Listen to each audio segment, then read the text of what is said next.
Welcome to Hope for Recovery, a 12-step workshop sponsored by the Saturday Serenity Meeting of Eating Disorders Anonymous, which is a fellowship of people who share their experience, strength, and hope with each other that they might solve their common problems and help others to recover from their eating disorders.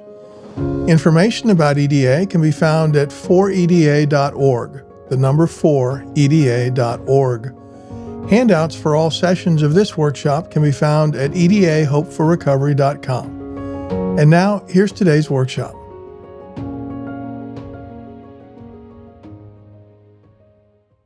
Welcome to week 2 of our 14-week Hope for Recovery workshop. Today we are covering step 2. My name is Ed, and I am a member of the Hope for Recovery workshop committee. I live in St. Augustine, Florida, and I am recovering from an eating disorder. If you would like to, please join me for a moment of silence while I take a deep breath.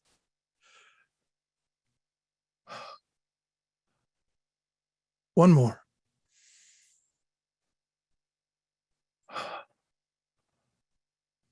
All right. This workshop is being recorded to create an audio version. So if you choose to share, your voice may be heard on the recording. As a reminder, the handouts for this session are available at edahopeforrecovery.com. To prevent distraction, the chat feature is disabled until 10 minutes before the end of the workshop and will then be open throughout the after meeting, so there will be plenty of time to exchange contact information then. Please turn your camera off if you are moving about or doing anything that might be distracting to others. The opinions expressed during this workshop are those of the person speaking and do not necessarily represent EDA as a whole. We hope this workshop will be a wonderful experience in your recovery journey, but it's not intended to replace having a relationship with an EDA sponsor. To allow as many people to share as possible, a timer will give you a gentle reminder when it's time to wind up your share. I would like to thank our timer, Beverly W., who will now demonstrate the gentle reminder. Hi, I'm Beverly, recovering overeater, and I will have a little bell, and then I will say, gentle reminder. Thank you, Beverly. We will review the workshop guidelines one more time today. Have your EDA Big Book with you. Have your camera on if possible, unless you're moving around. Try to attend all of the workshop sessions and be on time. Maintain the anonymity and privacy of members of this workshop by not sharing anything you hear or see here unless it's about yourself. Please be careful when sharing to not mention numbers or specific foods and food plans. Do the homework to the best of your ability. Try not to multitask during the workshop, and be gentle with yourself. Remember that we do our best and no one does it perfectly. I would now like to introduce our workshop chair, Regina E. Hi, my name is Regina. I live in California. And as you know, I'm the chair of this workshop. And grateful recovered member of Eating Disorders Anonymous. And I thought I would mention, I don't really like saying that. I don't like saying that I'm recovered. And because one thing I love about EDA is that it's very horizontal. You know, everyone is equal. And we don't compare ourselves. My recovery is better than your recovery and not as good as her. And but anyhow, I've been encouraged to use that language. So I'm grateful to be recovered and with you. All right, now I'd like you to raise your digital hand if you have a question about step 1 or anything else related to this workshop or EDA or anything at all. Love to see some hands. Esther. Hi, I'm Esther. I'm pretty new to EDA, like probably most of the people in this workshop. And I was doing the homework and I got quite overwhelmed by the amount of imbalance that I have in my life. And I was trying to find in the book somewhere where it would mention kind of where to start to try to get more in balance. And I didn't really find much on that. So that's what I'm wondering about. You know, it has to do with taking care of basic needs, which is practically, I'm sure it's in every chapter. When I read it, feels like, Esther, it's on every page almost. So as we take care of our own basic needs, things come into balance. You know, need for rest, our need for nourishment, our need for connection. So that's my thought on your question. Thank you. I'm sorry you got overwhelmed. And Lise. Hi, my name is Annalisa, and I have an eating disorder. I'm very new, and I have a question about the homework. Do we do which homework do we do prior to each week, and from which handout? Okay, so today we're on step 2, week 2. Hopefully you gave a stab at the week 1 homework and brought it with you to week 2. After today's workshop, all the homework on the week 2, step 2 homework is yours for the coming week. Okay, Nora. Hi, I had just kind of a quick practical question that I've heard a couple of times this week in meetings, and I'm also just wondering about it for future weeks, that since we're recording these weekly workshops, will they be downloaded sort of immediately after this so that they're available during the week? So if I miss, say, week 3, am I able then right after that really to be able to listen to what was presented and sort of be available and on pace for the following week?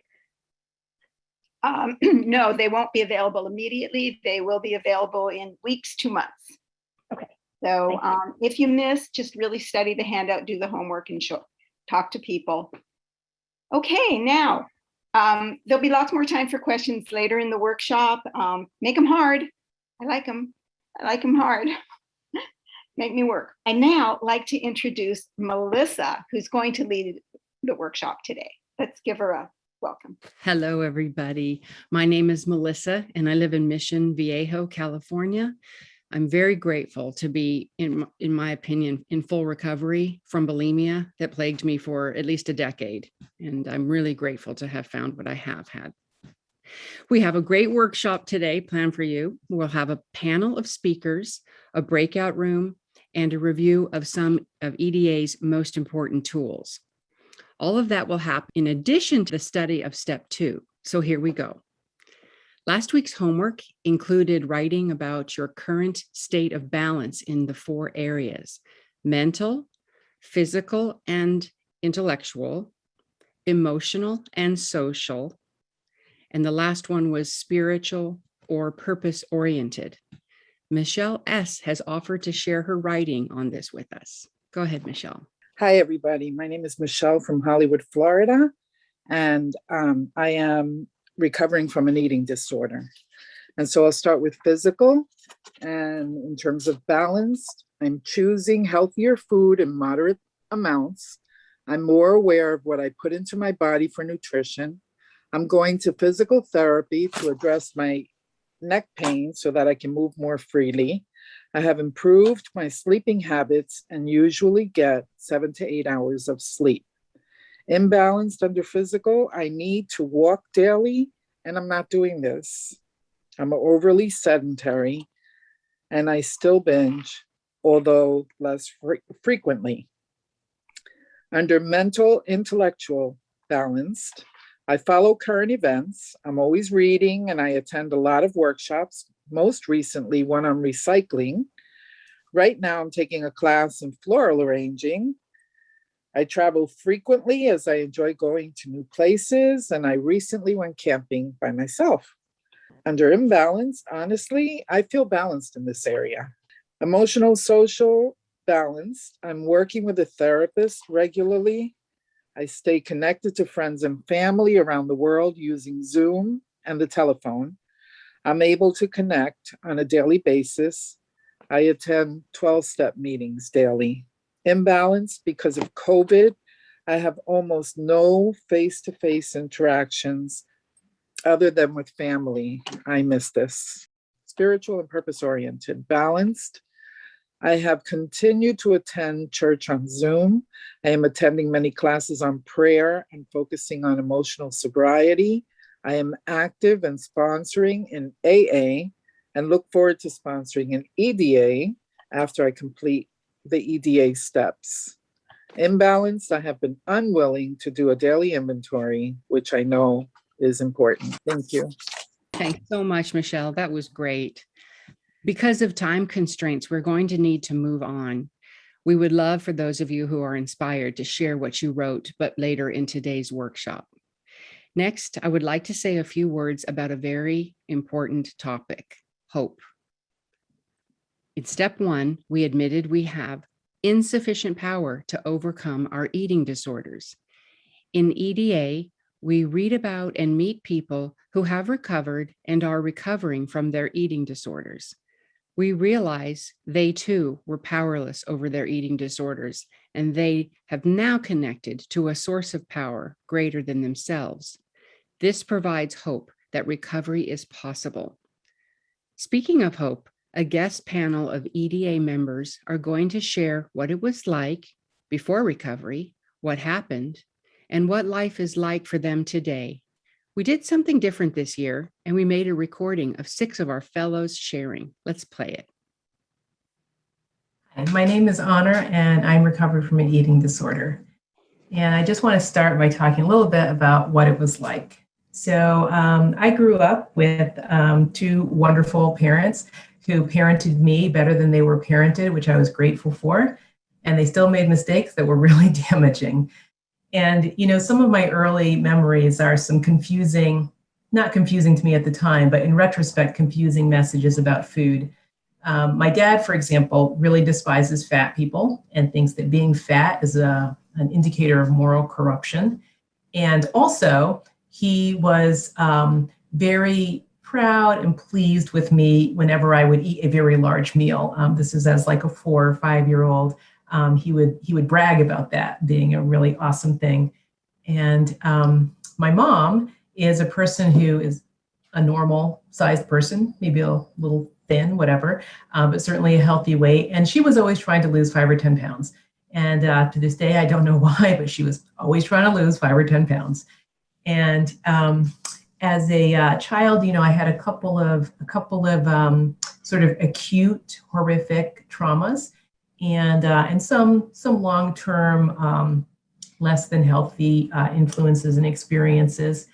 And, you know, I think, you know, in order to cope, I picked up fantasy, and I became, I think, a bit of a fantasy addict. And I was kind of in a perpetual fantasy world for maybe ages 4 to 12. But then around puberty, I decided, okay, that's not good. That's for little children. I need to live in the real world now. And I stopped that behavior. And almost to the day, I picked up an eating disorder to compensate. And, you know, my primary mode is overeating or binge eating, although that's not the only way I dabble in that particular brokenhearted mechanism. But it worked for me for a long time. It didn't really affect my body, and I was pretty fine with my body. I mean, I think I kind of hated my body just because that was the socially acceptable way to be, but I don't think that was really me. But what I found is that through my life, whenever like I'd have any difficulty or tragedy or hard thing, you know, put on 20 pounds, you know, I wasn't a yo-yo dieter. I only like periodically went up. And in my late 20s, I discovered 12-step recovery. And the program that I was in didn't work perfectly for me, but it introduced me to recovery and it was helpful. And I started to develop a relationship with God. I also discovered that losing weight and being a normal size was frightening to me. And just kind of sat there for a while doing that. And then about 4 years ago or so, I think I found EDA. And, you know, the main thing that struck me was that there was nothing to rebel against. So I was able to do it, even though I was a rebellious and controlling person. I was able to do it. And I just did the thing. You know, I got a sponsor. I worked the steps. I did the thing.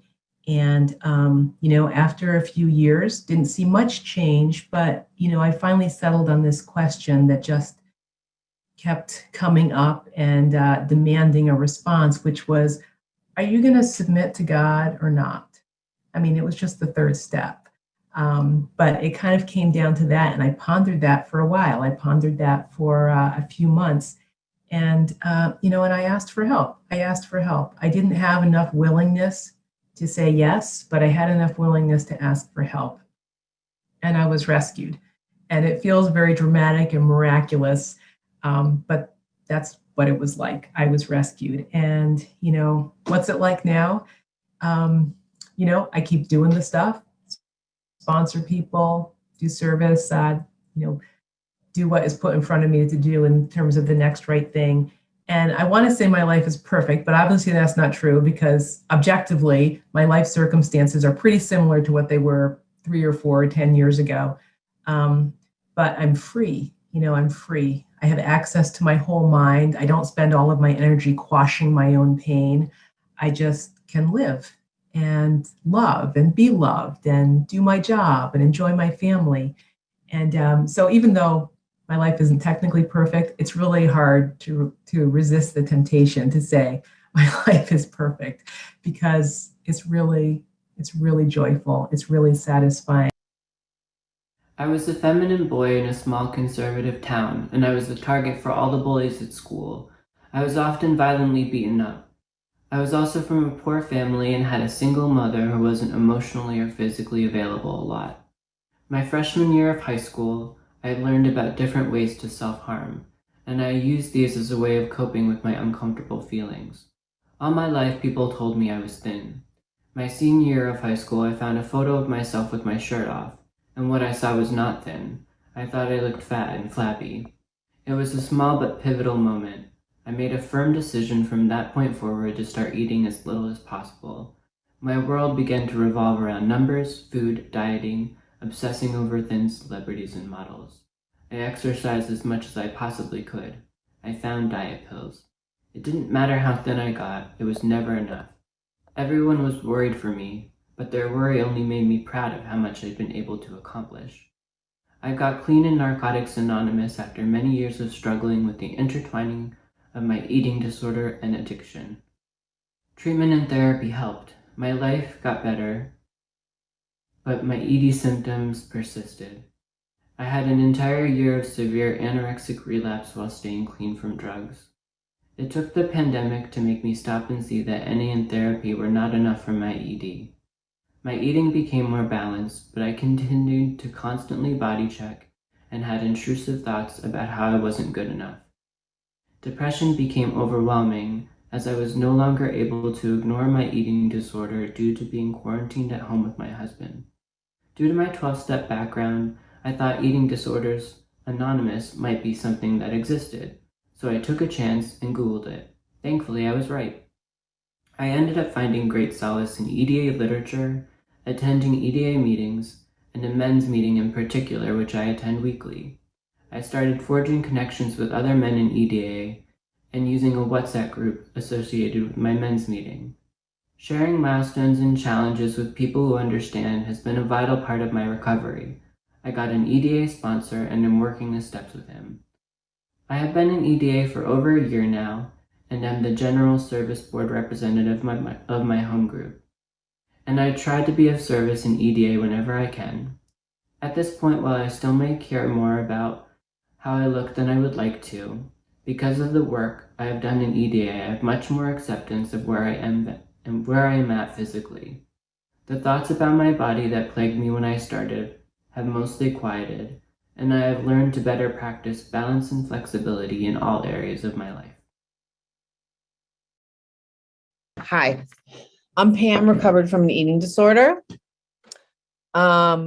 I was a restrictor, a yo-yo dieter, a binger. I also purged using laxatives, holistic drugs, and teas. In addition, I was an extreme over-exerciser, and I had very unrealistic demands upon myself. I came into EDA through a friend who mentioned it to me, and after a few times, I thought it sounded like something I should check out. My first visit, I was received with hugs and love and understanding, which I did not expect because this was such a secret for so long. I couldn't even believe people were talking about it. They made me feel very comfortable. It was astonishing to me what the people were saying out loud in the meetings about all the thoughts and feelings I always had. I started sharing, and it was scary and emotional, but my healing started immediately in my first meeting. Every time I shared, I cried. At 6 months in EDA, I attained a sponsor. I told the truth and I got honest with my sponsor. I was honest in my meetings and honest with the new friends that I made. I committed to taking all the steps. Sometimes it was hard to show up, but I showed up anyway. The 99% of it was just for me just showing up. Always for me. I took each step, one step at a time. And every time I would move on to a new step, I would recommit to myself that I was going to keep going, because a lot of times I thought, I don't need to be here. I don't need this. I'm fine. And I did complete the steps for a solution to my obsession of food, weight, and my body, and it did work. I followed all the suggestions given by my sponsor and in the meetings and through friends in EDA. I threw away the scale. I covered up my mirrors. I prayed. I ate 3 nutritious meals a day, et cetera, et cetera. All these tips were extremely useful to me. I use all of those tools today that I was taught initially. Today, I am free of the obsession of food, weight, and my body. It's gone through EDA and God's grace. I am an entirely different person today. I am truly free. I'm so grateful for Eating Disorders Anonymous. Thanks for having me. Hi, I'm Sal, and I'm in recovery for an eating disorder. My eating disorder begins back when I was in grade school. I never fit in and was picked on for being chubby. I felt like an outsider, and I would isolate and eat to escape my feelings. Once I got to college, I started losing weight and discovered that the more weight I lost, the more attention I would get. People were accepting me for once, and I attributed that to my weight loss. I discovered if I didn't eat, I would feel good about myself, and I was seeking validation in all the wrong ways. Once I got out of college, I moved to LA, and everything seemed to be about material factors. It was about who you knew, what you had, and how you looked. So I ramped up my workout regimen, and I started taking an appetite suppressant.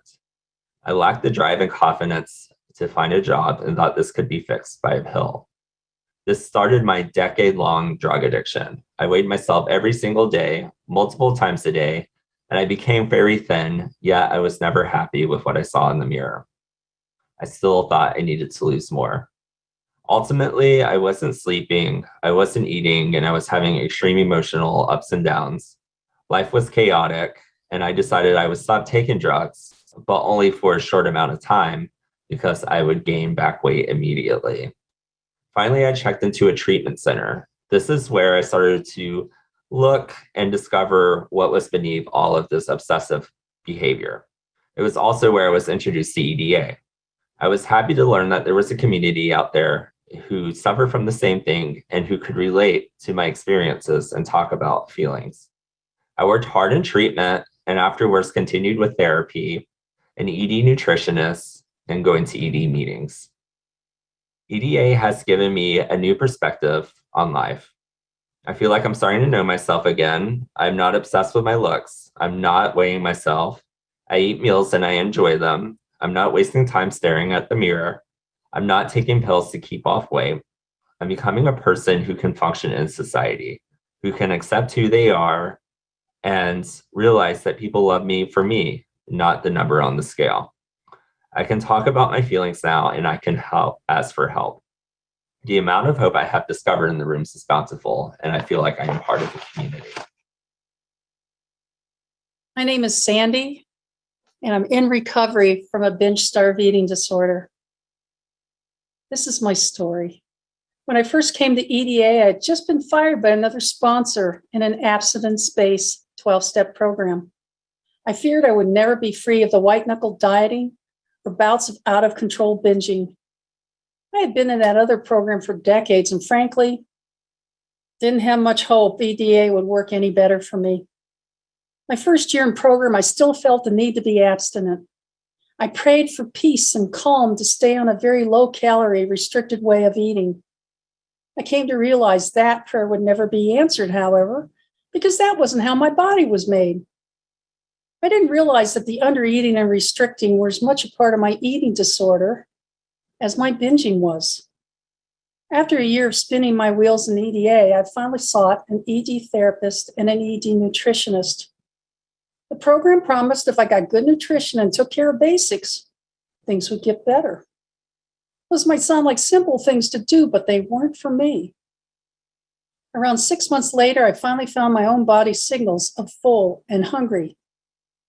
This was a shock to me because I thought my body was permanently broken. It wasn't. It would be almost 2 years before I finally got a sponsor in EDA that I would work the steps with. Well, you'd think I'd be grateful and dig right in, but my sponsors soon saw I was dragging my feet on my step work. She suggested that I start attending a meeting a day and call or text my gratitudes to her. Wouldn't continue our step work until she saw an attitude adjustment. It humbled me, was just what I needed. Hearing what was being said over and over again at the meetings finally sunk in. The EDA suggestion that I could have a higher purpose or a higher power freed me to pursue a new concept of a higher power. I went for a creator spirit who existed before man or religion, the one who had the power to create a universe that was not only functional, but beautiful. That I responded with joy and wonder that this universe indicated to me that this was a higher power that had my best interests at heart. This is a higher power I felt I could trust and rely on. I started working the steps at the same time I started a trauma therapy program for childhood abuse and neglect.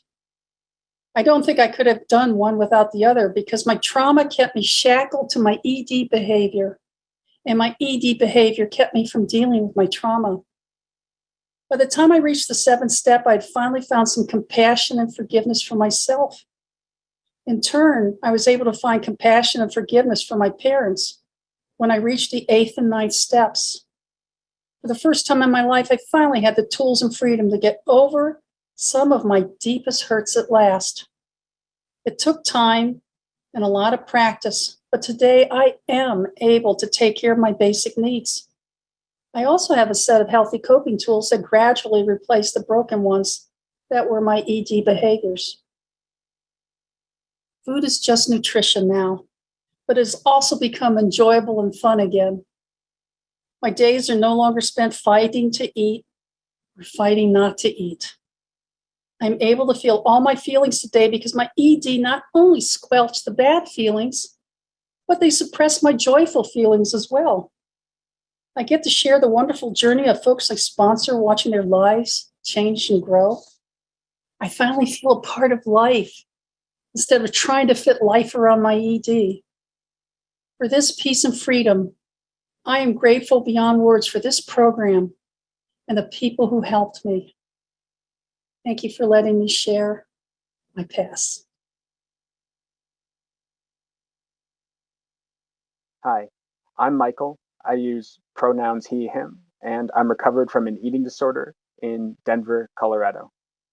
Here's my story. I've struggled with chronic, persistent mental illness, addiction, and various issues with food for most of my life. However, at a recent appointment with my therapist of 4 years, I asked him, "So, what do you think my current diagnoses are, anyways?" And he replied, "Well, Michael, I think you're in remission with everything." That's a miracle. I grew up in an average dysfunctional family. My mother had health issues, and my brother fought a lot with my parents. I became, outwardly, the perfect son. At an early age, I used food for comfort.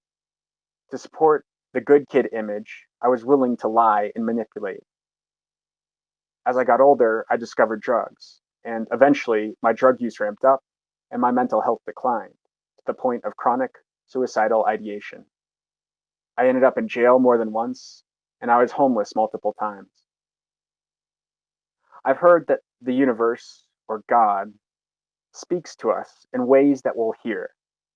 But I didn't hear until it reached a screaming pitch and used psychosis to convey the message. As ghastly as my psychosis was, it provided the psychological context in which important realities about myself and my life were revealed. I started seeing that there was a cause and effect relationship between my actions and what happened in my environment. It was horrifying because I realized that I was largely responsible for the hellish life I was living. But it was also incredibly empowering because I realized that if my actions had an impact, I could choose different actions and have a different impact. This was a turning point. But my lifestyle and habits were still so destructive, and I couldn't stop binging. So even though I did start telling the truth and trying to act differently, things didn't change immediately. My parents allowed me to come home on the condition that I got clean and sober, and I was desperate enough to agree. Bound by my newfound commitment to honesty, and in spite of PTSD and feeling like an exposed, raw nerve, I stayed sober for a couple weeks and then a couple more. But my eating disorder was still active and continued to be a tremendous, debilitating source of pain and struggle in my life. Then I found EDA. 6 months later, I also entered a residential treatment facility for my eating disorders. Things felt different this time. I didn't feel as if the fates had handed me just a short break from the misery of my life. I felt I had a real, solid foundation, and I felt confident in my recovery. After a long time in treatment, I started volunteering at the place I now work. EDA, treatment, and recovery haven't been a quick fix, and they haven't been easy, but they have been worth it. I floundered and kept trying again and again, and things got progressively better as I continued to go to meetings, make outreach calls, and work the steps with one sponsor and then another. I also continue to see a mental health professionals, and an eating disorder nutritionist.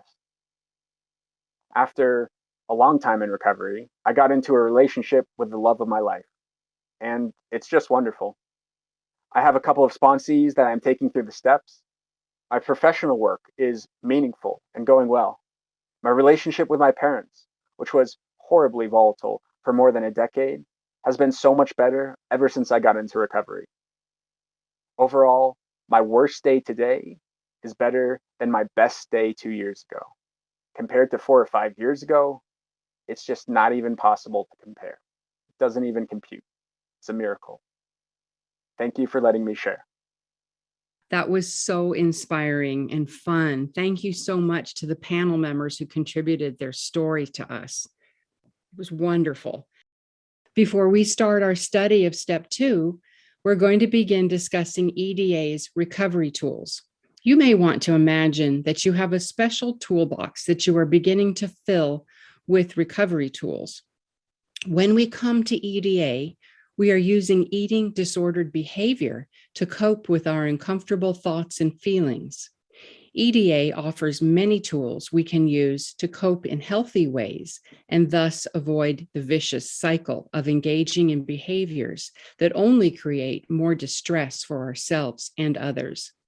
Hopefully, you will create your own toolbox filled with practices you learn about in this workshop and from other sources. There are 2 excellent related brochures on the EDA website. One is called Recovery Tools, and the other is called Additional Suggestions for Recovery. Again, they are on the EDA website under the literature section. We are going to briefly examine each of the 9 tools listed in the Recovery Tools brochure. They are the steps, meetings, service, physicality, visualization, writing or journaling, literature, sponsorship, and telephone or other methods of communication. I have asked Louise and Donna to read the alternating slides. 1, the steps. The 12 steps of the EDA program of recovery are the main tool used to recover from an eating disorder, and that's from the brochure Recovery Tools. 2, meetings. Meetings offer a safe place to share authentic feelings, hear solutions, celebrate milestones, and develop a support system. It is wise to focus on our common solution rather than on differences, and to take part as much as you can. Attending meetings, offering to read, sharing milestones, and participating in open sharing are all ways to serve others, enhance your own recovery, and increase your sense of belonging. The fellowship that develops by repeatedly attending meetings and participating in them is a vital component of EDA recovery. Consider including some step study or literature study meetings to ensure continued growth. In addition to in-person meetings, you can try the online or phone meetings, or start a meeting yourself at a time and place convenient for you. Meeting startup guidance is available. In short, try to attend as many meetings as you can, especially when you're getting started. 3, service. EDA literature emphasizes that service is vital to a healthy, robust recovery. There are many different ways to do service: chair a meeting, share a milestone, welcome a newcomer, etc. This tool is addressed again in step 12. 4, physicality. Do something physical when you are anxious or troubled or unable to think straight. Examples include going for a walk, tackling a physical chore, dancing, creating art, etc. 5, visualization. Imagine your life in recovery. You are taking good care of your basic needs, helping others, enjoying life more, and having more peace and balance. 6, writing or journaling. Writing or journaling can be helpful and a safe way to talk about your feelings. Writing often helps us get some distance, perspective, and clarity. 7, literature. Many of us find that reading EDA literature has become vital to our recovery. EDA's literature was written by people with eating disorders for people with eating disorders. We recommend you read the book and make use of the EDA website, especially the literature section. There's a wonderful audio recording of the EDA Big Book on the website as well. Sponsorship. In EDA, a sponsor guides a sponsee through the processes of working the 12 steps, listens, shares their personal experience, strength, and hope, provides honest feedback, and avoids offering unsolicited advice on matters unrelated to working the program. In EDA, a sponsee commits to working the steps, maintains regular, frequent contact with the sponsor, is open to honest feedback, asks for guidance, and takes responsibility for their own decisions and actions. 9, telephone and other methods of communication. Many people find the telephone the most challenging tool to use. However, they also affirm that making telephone calls to other members provides essential connection and support between meetings for both parties. Making outreach calls often brings hope, inspiration, and laughter to our day.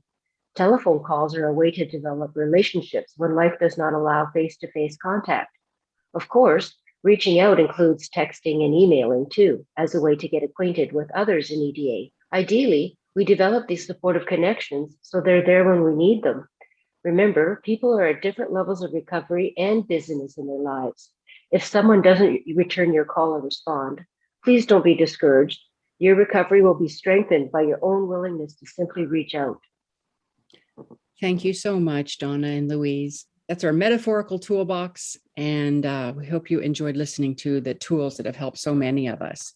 We'll now take a 2-minute stretch break.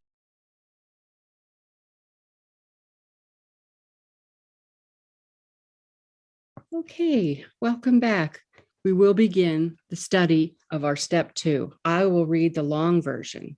Step 2, came to believe that a power greater than ourselves could restore us to sanity.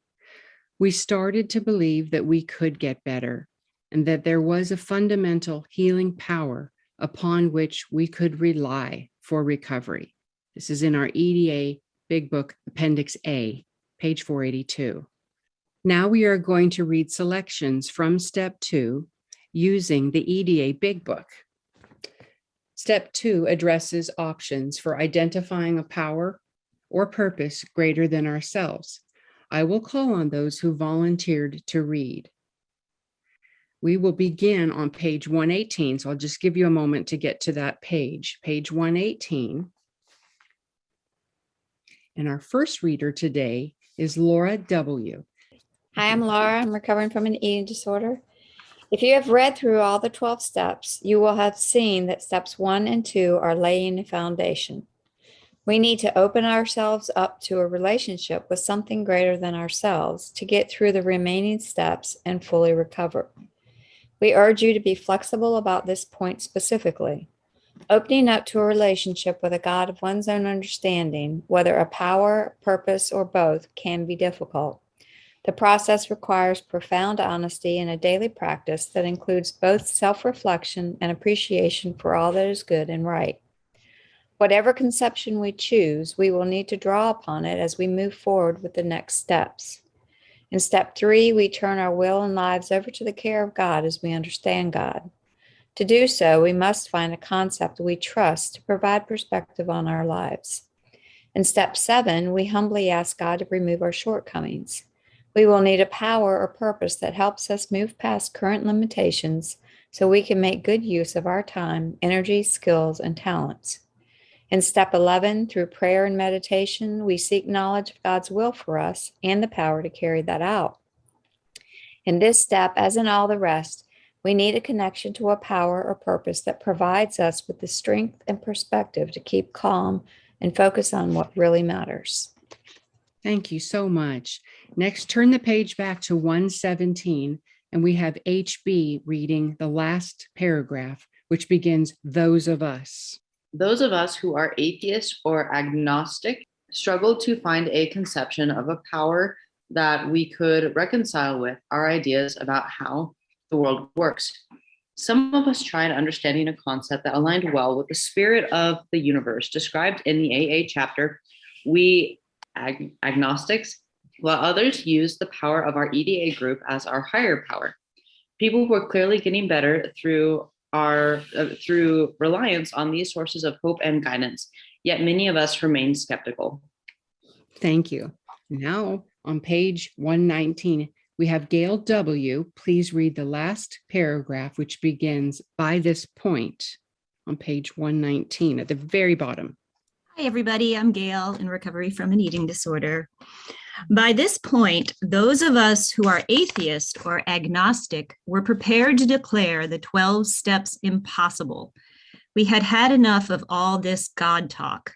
Then it dawned on us that the idea of serving a purpose greater than ourselves, anything in which we solidly believed, perhaps the ideas of fairness and justice, could work if we fully relied upon the idea of service to bring us the needed perspective.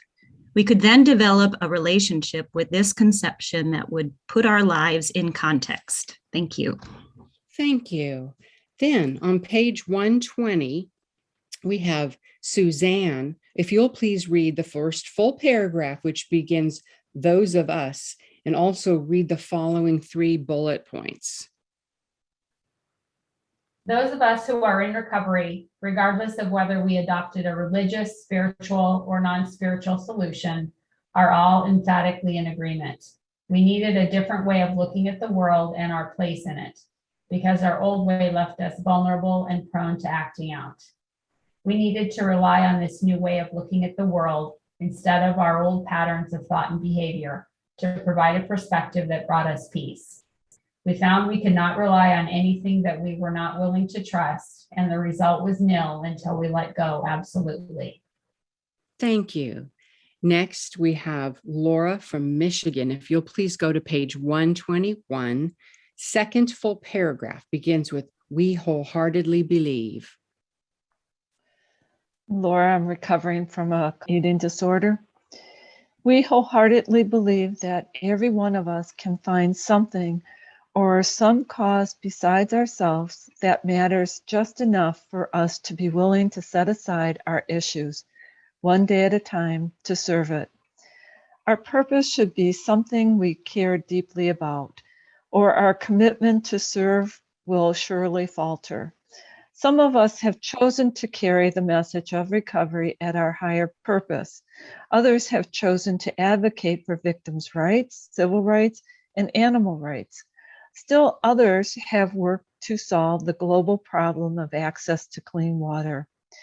We need not look far to find inequitable and unjust conditions or problems to which we could reasonably turn our time and attention. As long as we are earnest about growing stronger so we can better serve our higher purpose, any will do. If you choose a higher purpose that reflects your core values and about which you feel deeply passionate, you can rest assured that you are well on the way to a durable recovery. Thanks so much, Laura. And then we have Jane N. If you'll turn back to page 117, it is the first paragraph, which begins with, it's right after it says step 2. It says, many of us had no problem. Okay. Many of us had no problem with the fundamental idea of God. Our main issue was that we doubted our ability to recover, since we had not yet found lasting freedom despite our belief. Others of us had always believed in God, yet we couldn't figure out how to allow God into our lives to a greater degree, especially when we knew that meant we would have to lay aside our eating disorders. Some of us who had faith had grown up with a kind of negative fear or resentment toward God that needed to be overcome in order to build a deep and meaningful relationship. Thank you, Jane. Now please turn to page 122. Aaron S. On page 122, please read the last paragraph, which begins, once we find. Once we find something we can use as our new focal point and begin to arrange our lives accordingly, peace and power start flowing into us. With this shift in orientation, a new perspective appears almost automatically. Our emotional struggles take on a different meaning when our main purpose is to fit ourselves to be of maximum service to God, our higher power, higher purpose, and the people about us. Rather than resisting, judging ourselves, and getting caught up in the drama of our lives, we find we can now use our experiences and responses to help us grow into fully aware, deeply empathetic, and genuinely helpful people. Although we are in no way free from having emotions, we no longer need to be mired in them. We do not suffer needlessly. We experience pain, sometimes a lot of pain, but we now intuitively know that we can use our pain to some good purpose, such as helping others or making much needed changes in our lives. We know that running from pain means still more pain, so we begin to accept life on life's terms with grace and dignity. As we do so, we gain peace and power. When we stop running from our emotions, we find ourselves free to experience the many delights that come with being fully alive. Thanks so much, Erin. Lastly, we have Sandra B. If you'll turn to page 123, it's we're on it. The last paragraph, which begins the second part, and also read the 6 bullet points that go with it. Thank you. The second part of step 2 asks us if we are now willing to believe that a reliance on God or our higher purpose can restore us to sanity. We are here to tell that our experience bears this out. We grow to care more about serving our higher power or higher purpose than about the things that stand in the way. Once we have adopted and practiced reliance on this new perspective for even a short while, the desperate urge to sidestep emotional difficulties eases, and the aching black hole of neediness begins to fill up. We become less dependent on old habits, and we can more easily see life's emotional challenges for what they are. Signals that we may be neglecting something that needs to be dealt with first, i.e., taking care of the basics. Reminders that we are only human. Challenges to our commitment to place service to greater good ahead of our self-generated emotional states. Opportunities to build bridges of empathy and understanding with others who struggle with similar issues and challenges. Means through which we grow more resilient, strong, and flexible in our recovery. Impediments to fully serving others in the here and now. I think that's Thank it. you so much. Thank you to all my wonderful readers.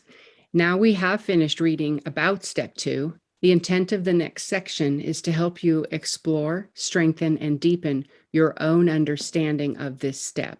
Finding your own higher power or higher purpose.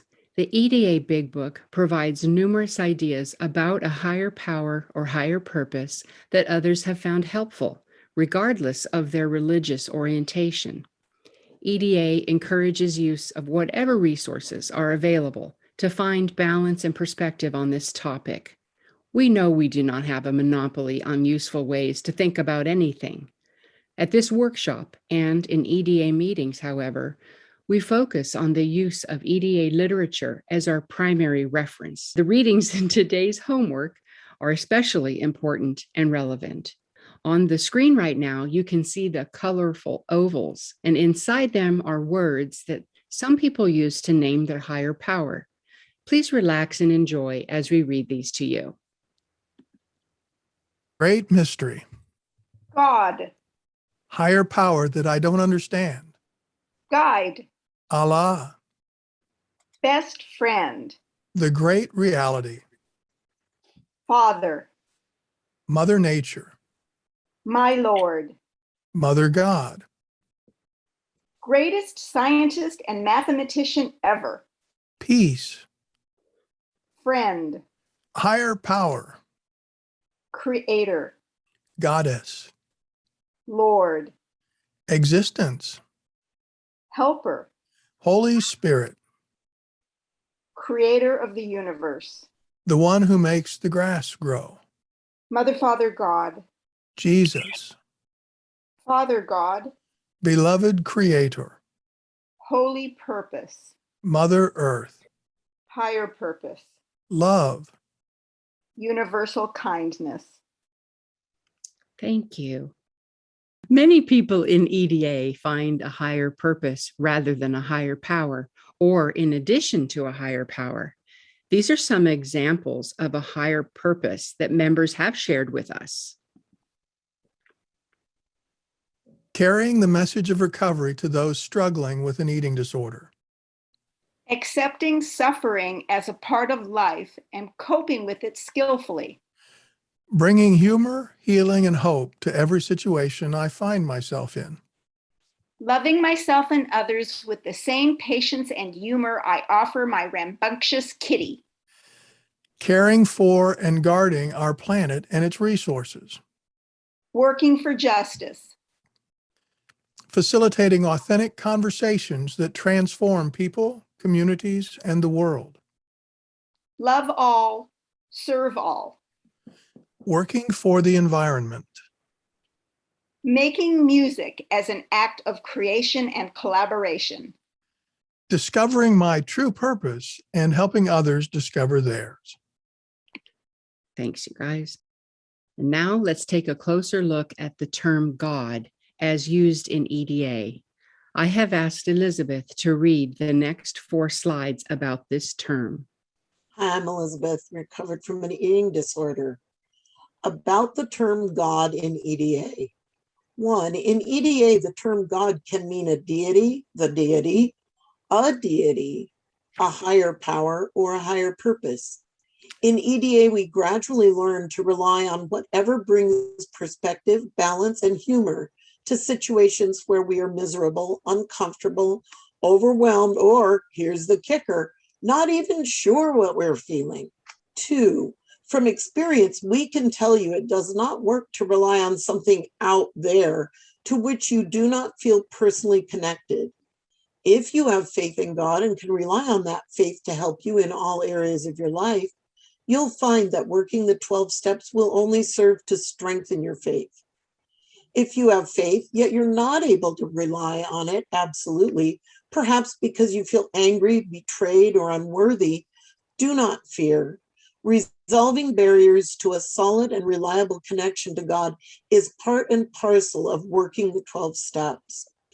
If you are not all that keen about developing a relationship with God that will sustain you through whatever life hands you, do not despair. You are not alone. Faith is not required to work the steps. Atheists and agnostics in EDA can assure you that while you may have to approach some of the steps a bit differently, atheists and agnostics can find and develop a reliance on principles and ideas that give life meaning and joy without ever having to venture into the realm of things they do not trust. Number 3, all that is required to make us start is a willingness to consider ideas and actions that connect us to an awareness of our own capacity to love and care. For some, connecting authentically with people gives purpose and meaning to life. Some find peace and purpose through creativity, solving problems, making music, and or creating other types of art. Perhaps you are someone who cares a great deal about one or more urgent causes. The desire for justice can work as a higher purpose. Anything that motivates us to move in a positive direction can be enough to sustain us, provided we look for whatever that is and use it to remind ourselves that what we are doing is real and matters in the long run. It does. Thank you, Elizabeth. In summary, we have learned that our eating disorders are a symptom of other issues, and we will need a source of power we can rely on and trust to help us with the work ahead. In step 2, we find hope that recovery from an eating disorder is possible, and we define or develop our own understanding or concept of what this power or purpose looks like or means to us as individuals. No one is asked to accept another individual's concept of a power greater than themselves. And the next slide about the homework. Okay, this is what's suggested to do the homework for this week. First, read the chapter called We Agnostics, Atheists, and Believers. It's in the EDA Big Book, pages 99 to 109. Second, review the step that we've read in the EDA Big Book, pages 117 to 124. Then third, this is the writing part, write on one or more of these questions. A, do you have a higher purpose or a higher power that you can rely upon to help you recover and be happy, joyous, and free? If yes, describe your higher power, purpose, or higher purpose. B, if you don't have a higher power or higher purpose, what options do you see as possible? And then C, what could you use as a higher purpose or higher power right now, knowing your concept can evolve over time? Please bring your writing on these questions to the next workshop meeting. You will not be required to share your writing, but it will be helpful for you to have it with you. I just wanted to quickly share. I did a creative thing. I drew a tree and I put qualities of my higher power on it because that's, I think, visually like that. Number 4, throughout this workshop and your recovery, peer support will be one of your most important resources. Call at least one person from this workshop or the EDA fellowship between now and the next session to share from your writing. The first time I went through this workshop, I buddied up with someone and we called each other every Thursday afternoon at the same time. It only took a half an hour to go over what we had written for our homework, but I found it to be very useful in keeping me accountable with actually doing the reading and the work because I tend to procrastinate. And more than that, I cultivated a wonderful friendship with someone that I previously did not know. And lastly, number 5, attend as many EDA meetings as you can. To wrap up, I am going to read from my EDA Big Book, page 124. It's the first full paragraph. It begins, everything hinges on whether we can find a higher power or higher purpose that we trust enough to be willing to set aside our fears, self-pity, and resentments.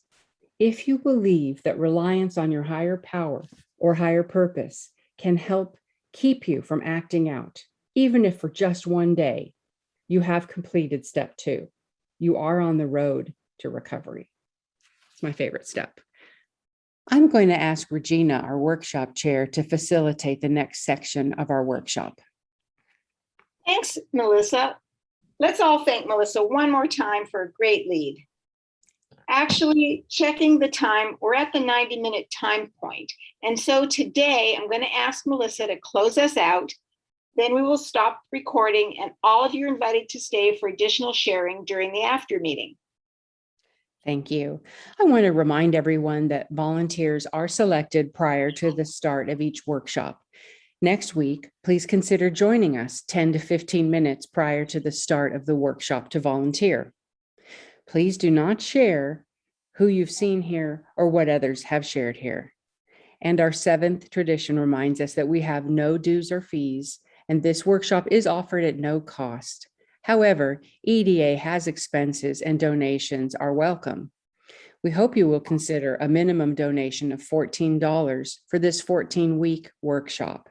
To donate, go to the EDA website and select the support tab. Now, if you wish to, please join me in saying the we version of the Serenity Prayer. God, grant us the serenity to accept the things we cannot change, courage to change the things we can, and wisdom to know the difference.